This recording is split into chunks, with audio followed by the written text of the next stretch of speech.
জুলাইয়ে মানবতাবিরোধী অপরাধের মামলায় আওয়ামী লীগ নেতা মাহবুবুল আলম হানিফ সহ 4 জনের বিরুদ্ধে কুষ্টিয়ায় 6 জনকে হত্যাসহ 3টি অভিযোগে আনুষ্ঠানিক অভিযোগপত্র দাখিল করেছে প্রসিকিউশন। এ বিষয়ে আদেশ দেওয়া হবে আগামীকাল। এছাড়া জুলাই-আগস্ট আন্দোলনে রাজধানীর চাংখারপুলে 6 জনকে গুলি করে হত্যার ঘটনায় দায়ের করা মানবতাবিরোধী অপরাধের মামলার 9ম দিনের সাক্ষ্য গ্রহণ চলছে অপরাধ ট্রাইব্যুনাল 1-এ। এদিকে জুলাই-আগস্টের গণহত্যার আরেক মামলায় টিএমসির সাবেক মহাপরিচালক জিয়াউল আহসান আবদুল্লাহিল কাফি সহ 8 জনকে সকালে ট্রাইব্যুনালে হাজির করা হয়েছে। চিফ প্রসিকিউটর তাজুল ইসলাম জানান, মানবতাবিরোধী অপরাধের অভিযোগে এবার দল হিসেবে আওয়ামী লীগের বিরুদ্ধে দ্রুত তদন্ত শুরু করতে যাচ্ছে প্রসিকিউশন। আইন উপদেষ্টা কোথায় কি বলেছেন সেটার জবাব আমার দেওয়া উচিত হবে না, তবে আমাদের কাছে দল হিসেবে আওয়ামী লীগের ব্যাপারে ক্রাইমস এগেইনস্ট হিউম্যানিটির অভিযোগে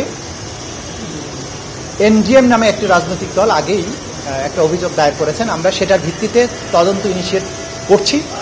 সুতরাং বলা যেতে পারে যে এই মুহূর্তে আওয়ামী লীগের বিরুদ্ধে দল হিসাবে আওয়ামী লীগের বিরুদ্ধে অপরাধী সংগঠন হিসাবে তাকে বিচারের মুখোমুখি করার জন্য প্রাথমিক তদন্তের কাজটা আমরা শুরু করতে যাচ্ছি। সেটা যদি পুরো দমে শুরু হয় তখন আমরা বলতে পারবো আপনাদেরকে যে আওয়ামী লীগের বিচারের মুখোমুখি হওয়ার ব্যাপারটা কতদূর। হ্যাঁ, অভিযোগ এসেছে, এটা আমরা এখন গুরুত্ব দিয়ে এটা যাচাই বাছাইয়ের কাজটা করছি। খুব সহসাই আনুষ্ঠানিকভাবে তদন্ত শুরু হবে।